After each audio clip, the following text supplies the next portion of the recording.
ഞങ്ങൾ അകന്നു പോയാൽ മാത്രമേ ഇവിടെ വിദേശത്തുകാർക്ക് കടന്നു വരാൻ കഴിയുകയുള്ളൂ എന്ന് EK അബൂബക്കർ മുസ്ലിയാരെ കാഫിറാണ് എന്നാണ് കാഫിറാണ്. ഒരുപക്ഷെ ലോകത്തൊരു മനുഷ്യനും പറയാത്തൊരു വാദം എന്താണ്, അള്ളാഹു അല്ലാത്തവരെ വിളിച്ച് പ്രാർത്ഥിക്കാൻ ആയത്ത് ഓതിയിട്ടുണ്ട് എന്ന് പിന്നെ OM തരുവൺ എഴുതിയ പുസ്തകത്തിൽ കൊട്ടപ്പുറം സുന്നി മുജാഹിദ് സംവാദം എന്ന് പറയുന്ന പുസ്തകത്തിൽ, അഥവാ ഇസ്ലാമിൻ്റെ ഏറ്റവും അടിസ്ഥാന ആദർശത്തിനെതിര് പറഞ്ഞ ആളാണ് ആര്? കാന്തപുരം AP അബൂബക്കർ മുസ്ലിയാർ. അപ്പം അവരെ സംബന്ധിച്ചിടത്തോളം അവരിപ്പോൾ പറയുന്ന ഐക്യം ശരിക്കും ഒരു എന്താണ്, അതൊരു ശരിയായ രീതിയല്ല.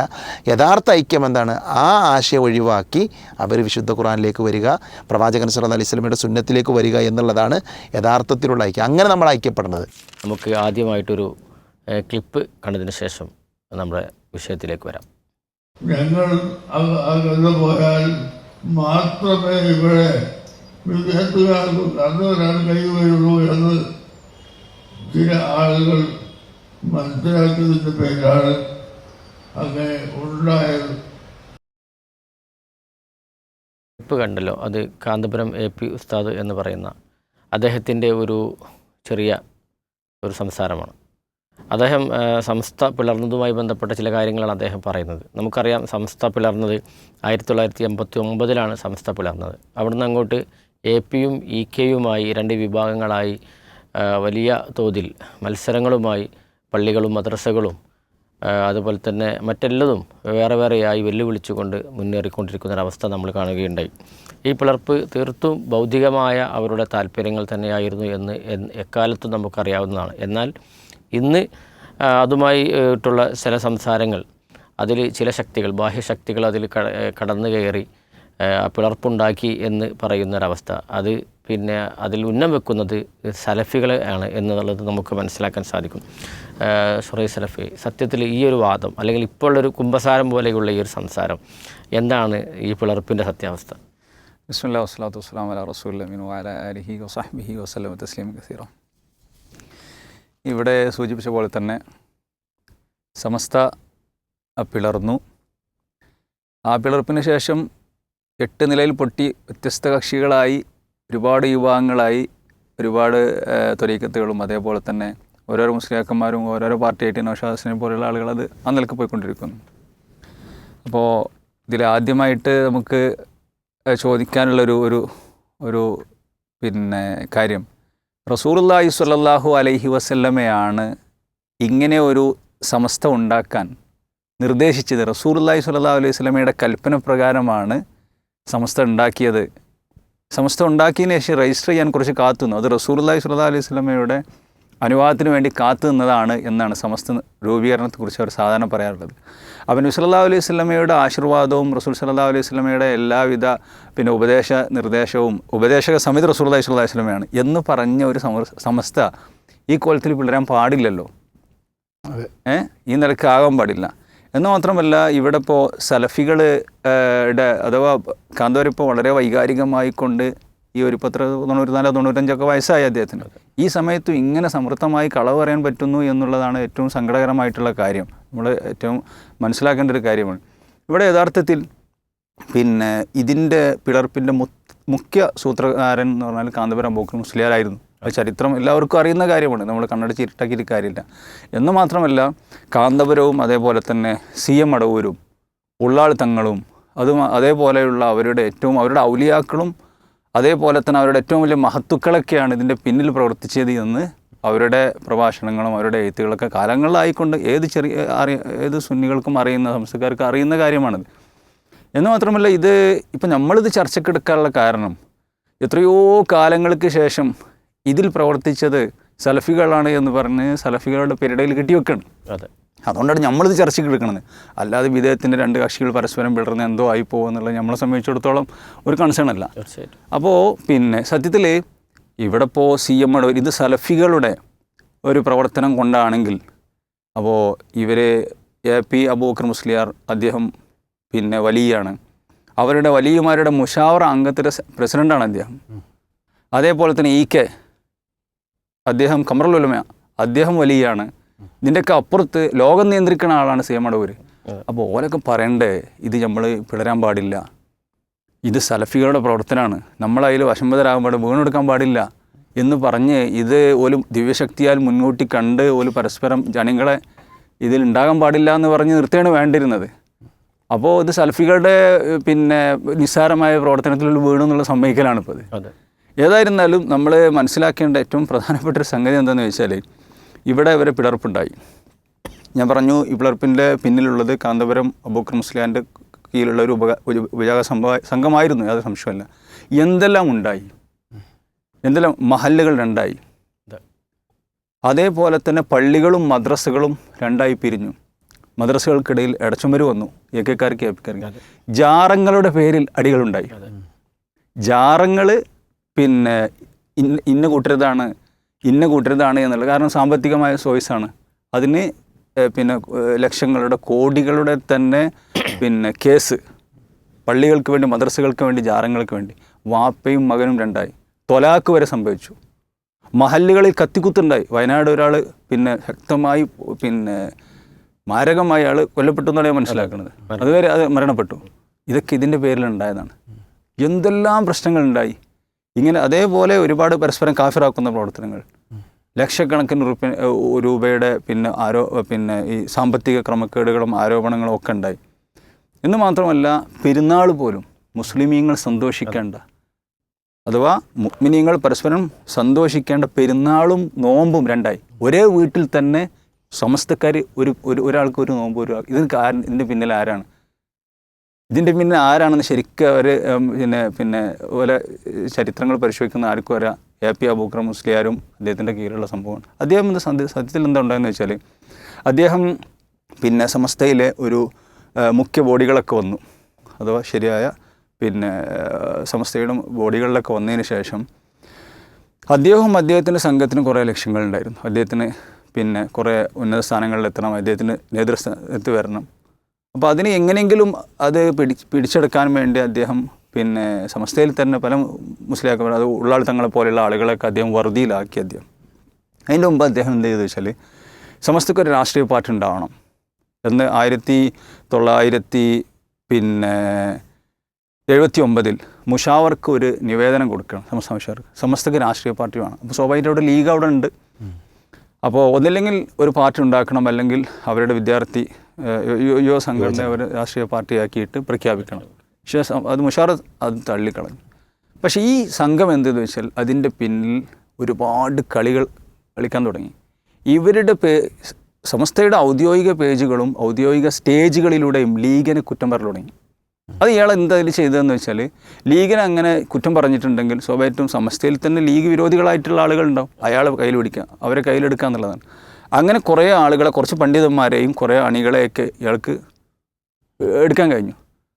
എന്നിട്ട് ഇയാൾ ഇവരെ വെച്ച് ഒരുപാട് പ്രശ്നങ്ങളുണ്ടാക്കി. എങ്ങനെയെങ്കിലും പിളർത്തി ഇയാൾക്ക് എന്താക്കണം, ഇയാൾക്ക് അധികാരവും അതേപോലെ തന്നെ ഇയാളെ നേട്ടങ്ങളൊക്കെ നേടണം. 100% സമസ്തയുടെ പിളർപ്പ് പിന്നെ ഭൗതിക ലക്ഷ്യം വെച്ചായിരുന്നു. ഒരു ആദർശം പറയാനില്ലല്ലോ. എന്താണ് രണ്ട് സമസ്തക്കാരുടെ ആദർശ വ്യതിയാനം? ഇപ്പോൾ പല സംഘടനകളിലും വ്യതിയാനം ഉണ്ടാകുമ്പോൾ ആദർശപരം ഇന്ന പ്രശ്നങ്ങളാണ് എന്ന് പറഞ്ഞുകൊണ്ട് നമ്മൾ ഇതിന് വിശദീകരണം കൊടുക്കാറുണ്ട്. ഇവരിൽ എന്താണ് ആദർശപരമായ പ്രശ്നം? ഒന്നും പറയാനില്ല. ഇവരെ തന്നെ സമ്മതിക്കുന്ന സംഗതിയാണ്, ആദർശപരമായ ഒന്നുമില്ല. ഇപ്പോൾ ഇവിടെ ഐക്യത്തെക്കുറിച്ച് പറയുന്നു. എന്നാൽ പിന്നെ ഐക്യത്തെക്കുറിച്ച് ചർച്ച ചെയ്യുമ്പോൾ ആ വിഷയത്തിൽ നമുക്ക് ആദർശ പൊരുത്തക്കേടുകൾ ഉണ്ടായിരുന്നല്ലോ, നമുക്ക് ആ വിഷയത്തിൽ എന്താ ഒത്തുതീർപ്പാക്കേണ്ട ചർച്ച വരും. അതൊന്നുമില്ലല്ലോ, നമുക്ക് ഒന്നാകാന്നുള്ള ചർച്ച. അപ്പോൾ 100% ഇവർക്ക് സംഘടന പിടിച്ചെടുക്കലും സാമ്പത്തിക ലാഭവും രാഷ്ട്രീയ ലക്ഷ്യമൊക്കെ ആയിരുന്നു.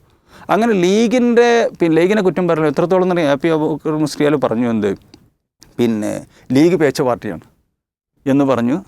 അദ്ദേഹം തന്നെ അത് പരസ്യമായി പിന്നെ പ്രസംഗിക്കുന്നതും ഒക്കെ ഉണ്ടായി. സ്വാഭാവികമായിട്ടും ഭയങ്കര പ്രശ്നങ്ങളുണ്ടായി. അങ്ങനെ ഇത് പിളർത്താൻ ഒരു തക്കം നിൽക്കുന്ന സമയത്താണ് ഈ സമസ്ത പിന്നെ പൗരത്വ ഈ ഇതുമായി ബന്ധപ്പെട്ട്, അഥവാ നമ്മുടെ ശരീഅത്ത് പ്രശ്നവുമായി ബന്ധപ്പെട്ട് പിന്നെ കോഴിക്കോട് മുതലക്കുളം മൈതാനിയിൽ EK അബൂബക്കർ മുസ്ലിയാർ പുതിയ കക്ഷികളുമായി വേദി പങ്കിട്ടു. അന്ന് നമുക്കറിയാം മുസ്ലിങ്ങളൊക്കെ ഒരുമിച്ച് നിൽക്കേണ്ട, സമസ്തയുടെ പിന്നെ ഏതും കുറച്ചൊക്കെ ഒരു അന്തവും അതേപോലെ തന്നെ ബുദ്ധിയുള്ള ഏത് മതപണ്ഡിതന്മാരാണെങ്കിലും ഒരുമിച്ച് നിൽക്കണം എന്നുള്ള നിലയ്ക്ക് അത് സമസ്തയുടെ ലക്ഷ്യം തന്നെയാണ്. ആ നിലയ്ക്കൊക്കെ അങ്ങനെയുള്ള പ്രശ്നങ്ങൾ ഒരുമിച്ച് നിൽക്കാൻ തന്നെയാണ്. ആ പേരും പറഞ്ഞിട്ട് ഇവർ ഫിത്ന ഉണ്ടാക്കി. അങ്ങനെ അതിൻ്റെ ശേഷം എന്ത് ചെയ്തു, അവരുടെ പിന്നെ കണ്ണിയത്തും അതേപോലെ തന്നെ അവരുടെ ഉത്തരവാദിത്തപ്പെട്ട ആളുകൾ 6 ആളുകളെ പുറത്താക്കി. ആ പുറത്താക്കിയതിന് ശേഷം പാർട്ടി ഉണ്ടാക്കി. ഈ പാർട്ടി ഉണ്ടാക്കി അതുമായി ബന്ധപ്പെട്ട് ഇയാൾ പോവുകയാണ്. അപ്പോൾ ഇതിൻ്റെ പിന്നിൽ ശരിയാവണ്ണം കളിച്ചിട്ടുള്ളത് കാന്തപുരം അതേപോലെ തന്നെ പിന്നെ ഈ ഉള്ളാൾ തങ്ങളും ഇതിനുള്ള CM അടവൂരൊക്കെയാണ്. ഇപ്പോൾ നമുക്ക് ഒരു 2 സംസാരങ്ങൾ നമുക്കൊന്ന് കേൾക്കാം. അതിന് മുമ്പ് ഇപ്പോൾ ഈ വിധേയികളുമായി സ്റ്റേജ് പങ്കിട്ടു എന്ന് പറഞ്ഞു. ഇതാരാ പറയുന്നത്? കാന്തപുരം പറയണം. പക്ഷേ ഈ കാന്തപുരം തന്നെ പൗരത്വ ഭേദഗതി നിയമവുമായി ബന്ധപ്പെട്ട് ഈ അടുത്ത് എറണാകുളം ജില്ലയിൽ വളരെ വലിയൊരു സമ്മേളനത്തിൽ അദ്ദേഹം ഈ പറയപ്പെട്ട രീതിയിൽ ഓരോ ഭാഷയിൽ പറഞ്ഞ വിധേയത്തിൻ്റെ കക്ഷികളുടെ കൂട്ടത്തിൽ കാന്തപുരം അബൂബക്കർ മുസ്ലിയാർ വേദി പങ്കെടുക്കേണ്ടത്. അപ്പോൾ അതൊക്കെ വെറുതെ കാരണങ്ങൾ പറയുകയാണ് ഉണ്ടായത്. അപ്പോൾ ആരാണ് പിളർത്തിയത്? ആരാണ് 2 കൂട്ടരുകളും ചേരി തിരിച്ചത്? അതിനുവേണ്ടി പണിയെടുത്തത്? നമുക്ക് ഉള്ളാൾ തങ്ങളുടെ ഒരു സംസാരം ഒന്ന് കേൾക്കാം. വെള്ളമളിക്കേണ്ട ദിവസം ഞാൻ വന്ന സംഗതി പറഞ്ഞു. ഇപ്പോഴെല്ലാം ഭിന്നിപ്പും കാര്യമൊക്കെ ആയിപ്പോയില്ലേ. അതുകൊണ്ട് ഞാൻ എന്ത് ചെയ്യും?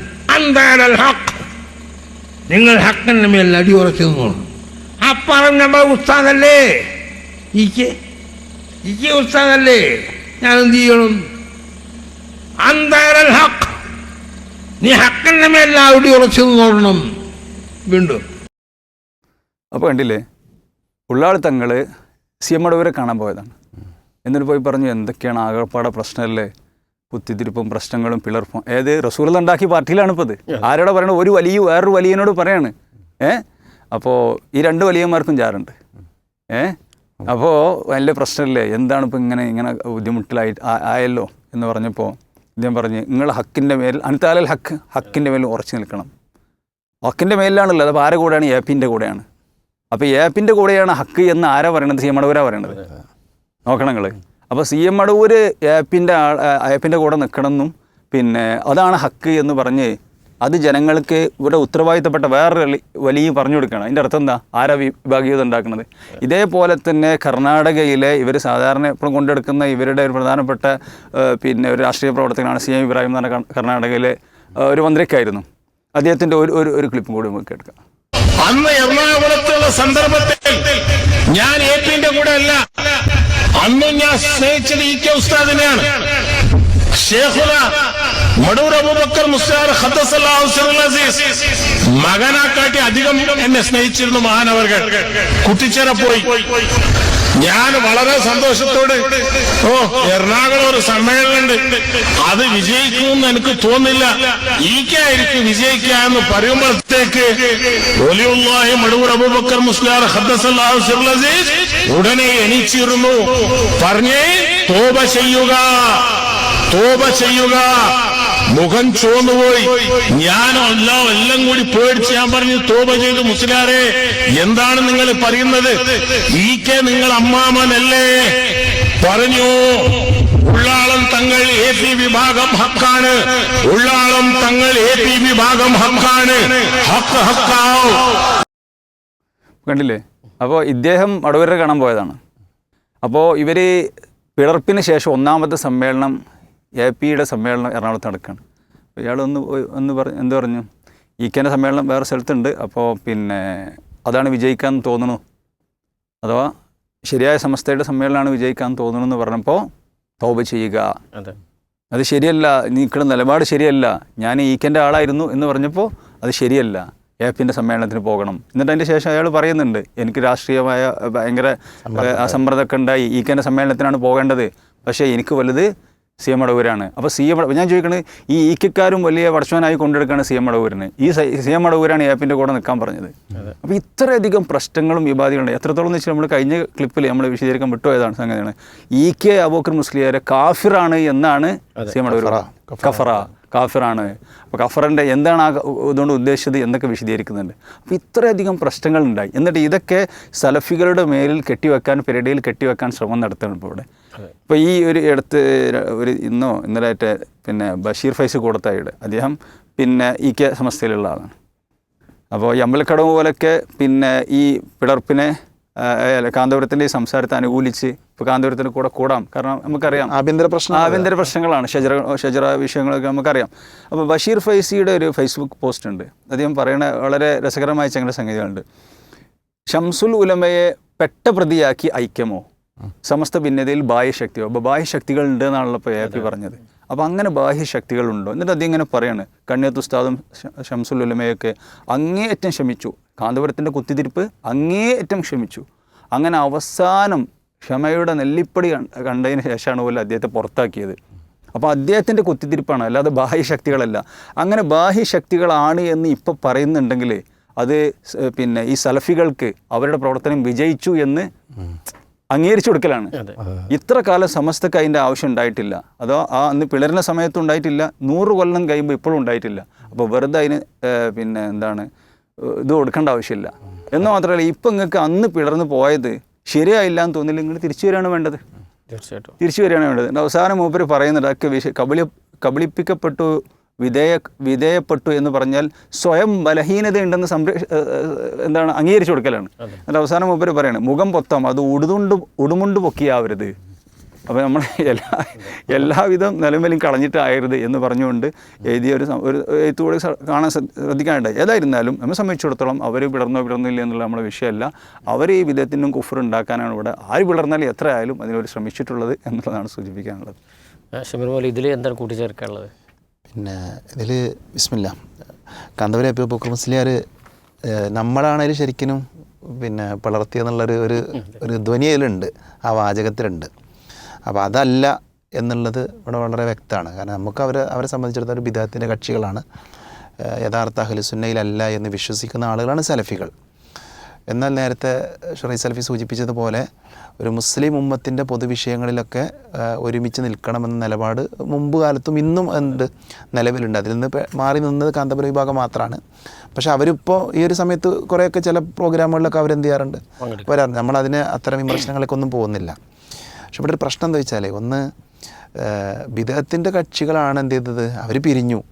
പക്ഷേ ഇസ്ലാമിൽ ഇത് വലിയ ചർച്ചയ്ക്ക് വലിയ പ്രസക്തിയൊന്നുമില്ല. കാരണം അള്ളാഹു അല്ലാത്തവരെ വിളിച്ച് പ്രാർത്ഥിക്കാം, സഹായം ചോദിക്കാം എന്ന് പച്ചക്ക് പറയുന്ന നബി സല്ലല്ലാഹു അലൈഹി വസല്ലം പഠിപ്പിച്ച ദീനിനെതിരായി പലതും പ്രവർത്തിക്കുന്ന ഒട്ടനവധി ബിദഅത്തുകൾ ചെയ്യുന്ന ഒരു വിഭാഗമാണ് കേരളത്തിലെ ഇന്നത്തെ ഈ സമസ്ത. ഏത് വിഭാഗമായാലും അല്ല 2, 3 എത്ര വിഭാഗങ്ങളൊക്കെ അതാണ്, ആ കാറ്റഗറിയിൽപ്പെട്ടവരാണ്. അപ്പോൾ അതുകൊണ്ട് നമ്മളെ സംബന്ധിച്ചിടത്തോളം പ്രശ്നമല്ല. പക്ഷെ നമ്മളിത് അഡ്രസ്സ് ചെയ്യാൻ കാരണം പിന്നെ അവരെന്താണ് ഐക്യപ്പെടണമെന്ന് പറയുന്നത്, സമസ്ത ഐക്യപ്പെടുക എന്ന് പറഞ്ഞാൽ ശരിക്കും ഇസ്ലാമിലൊരു ഐക്യമുണ്ട്. നമുക്ക് പറയാനുള്ള പോയിൻ്റ് അതാണ്. നമ്മൾ ശരിക്കും ഇവിടെ കേരളത്തിൽ മുസ്ലിങ്ങളൊക്കെ ഒരു വിഭാഗമായിരുന്നു. പിന്നെ നമ്മുടെ കേരളത്തിൻ്റെ ചരിത്രം നമ്മൾ പരിശോധിക്കുമ്പോൾ മുൻഗാമികളായ ആളുകൾ, നമ്മുടെ സലഫികളുടെ നേതാക്കന്മാർ, അവരിവിടെ ഒരു ഐക്യസംഘമൊക്കെ ഉണ്ടാക്കി അവർ പ്രവർത്തിക്കണം. അതിൽ നിന്ന് തെറ്റിപ്പോയ ആൾക്കാരാണ് ആരിവർ.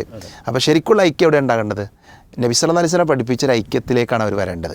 ഭിന്നിക്കാൻ പാടില്ല എന്നുള്ളത് ഇസ്ലാമിൻ്റെ നിയമം, വളരെ അടിസ്ഥാനപരമായ നിയമമാണ്. അല്ലാഹു സുബ്ഹാനഹു വ തആല ഖുർആനിൽ പല സ്ഥലത്ത് വലാ തനാസഉ, നിങ്ങൾ ഭിന്നിക്കാൻ പാടില്ല. അതേപോലെ തന്നെ വഅതസിമു ബിഹബിലില്ലാ, നിങ്ങൾ അള്ളാഹുവിൻ്റെ ദീനിൽ നിങ്ങൾ മുറുകെ പിടിക്കണം. പണ്ഡിതന്മാർ ധാരാളം വിശദീകരിച്ചൊരു മേഖലയാണ് ഖുർആനാണ്, ഖുർആൻ അനുസരിച്ച് ജീവിക്കണം. അതേപോലെ തന്നെ ദീനാണ്. പല മുഫസ്സിറുകളും പല വ്യാഖ്യാനങ്ങളൊക്കെ നൽകിയിട്ടുണ്ട്. അപ്പോൾ ഇതാണ് ശരിക്കും ഇതിൻ്റെ അസൽ. ദീനിലേക്കാണ് എന്ത് ചെയ്യേണ്ടത്, ഇവർ മടങ്ങേണ്ടത്. ഫൈൻ തനാസഅതും ഫീ ഷൈഇൻ ഫറുദ്ദൂഹു ഇലല്ലാഹി വറസൂൽ, അള്ളാഹുവിലേക്കോ റസൂലിലേക്കോ മടങ്ങുക എന്നുള്ളതാണ്. അതുകൊണ്ട് ഈ സന്ദർഭത്തിൽ നമ്മുടെ സമസ്തയുടെ സഹോദരങ്ങളോട് നമുക്ക് പറയാനുള്ളത്, ഐക്യപ്പെടേണ്ടത് എന്തിൻ്റെ പേരില്ല? ഖുറാനിലേക്കും സുന്നത്തിലേക്കും മടങ്ങി ഐക്യപ്പെടുക. ഒരു കാര്യം ഉറപ്പാണ്, അവരിന്ന് സമൂഹത്തെ പഠിപ്പിച്ചുകൊണ്ടിരിക്കുന്ന പല കാര്യങ്ങളും എന്തല്ല, ഖുറാനിലുള്ളതല്ല, സുന്നത്തിലുള്ളതല്ല എന്നുള്ളത് കൃത്യമാണ്. അത് കാന്തപുരം എ പി ബക്കർ മുസ്ലിയാർ ശരിക്കും പിന്നെ കൊട്ടപ്പുറം സംവാദത്തിൽ അദ്ദേഹം അവിടെ വെച്ച് ഒരുപക്ഷെ ലോകത്തൊരു മനുഷ്യനും പറയാത്തൊരു വാദം എന്താണ്, അള്ളാഹു അല്ലാത്തവരെ വിളിച്ച് പ്രാർത്ഥിക്കാൻ ആയത്ത് ഓതിയിട്ടുണ്ട് എന്ന് പിന്നെ OM തരുവൺ എഴുതിയ പുസ്തകത്തിൽ, കൊട്ടപ്പുറം സുന്നി മുജാഹിദ് സംവാദം എന്ന് പറയുന്ന പുസ്തകത്തിൽ, അഥവാ ഇസ്ലാമിൻ്റെ ഏറ്റവും അടിസ്ഥാന ആദർശത്തിനെതിര് പറഞ്ഞ ആളാണ് ആര്? Kanthapuram A P Bakkar Musliyar. അപ്പം അവരെ സംബന്ധിച്ചിടത്തോളം അവരിപ്പോൾ പറയുന്ന ഐക്യം ശരിക്കും ഒരു എന്താണ്, അതൊരു ശരിയായ രീതിയല്ല. യഥാർത്ഥ ഐക്യം എന്താണ്, ആ ആശയം ഒഴിവാക്കി അവർ വിശുദ്ധ ഖുർആനിലേക്ക് വരിക, പ്രവാചകൻ സല്ലല്ലാഹു അലൈഹി വസല്ലമയുടെ സുന്നത്തിലേക്ക് വരിക എന്നുള്ളതാണ് യഥാർത്ഥത്തിലുള്ള ഐക്യം. അങ്ങനെ നമ്മൾ ഐക്യപ്പെടുന്നത്. കേരളത്തിൽ മുസ്ലിം ഉമ്മത്ത് ഐക്യപ്പെടേണ്ടത് എങ്ങനെയാണ്? ഖുർആനിലേക്കും സുന്നത്തിലേക്കും വന്നാണ്. അതാണ് നബി സല്ലല്ലാഹു അലൈഹി വസല്ലമ പഠിപ്പിച്ച വഴി എന്നാണ് സൂചിപ്പിക്കാനുള്ളത്. തീർച്ചയായിട്ടും കണ്ണടച്ച് ഇരുട്ടാക്കിയിട്ട് ഒരു കാര്യവുമില്ല. ചരിത്രം ചരിത്രത്തിൻ്റെ ഏറ്റവും നല്ല തെളിച്ചമുള്ള സമയത്ത് എല്ലാവർക്കും കൃത്യമായി അറിയാവുന്നതാണ് സമസ്തയുടെ പിളർപ്പും ഇപ്പോൾ നടക്കുന്ന ന്യായീകരണങ്ങളിൽ നിന്ന് കൃത്യമായി നമ്മൾ മനസ്സിലാക്കുക.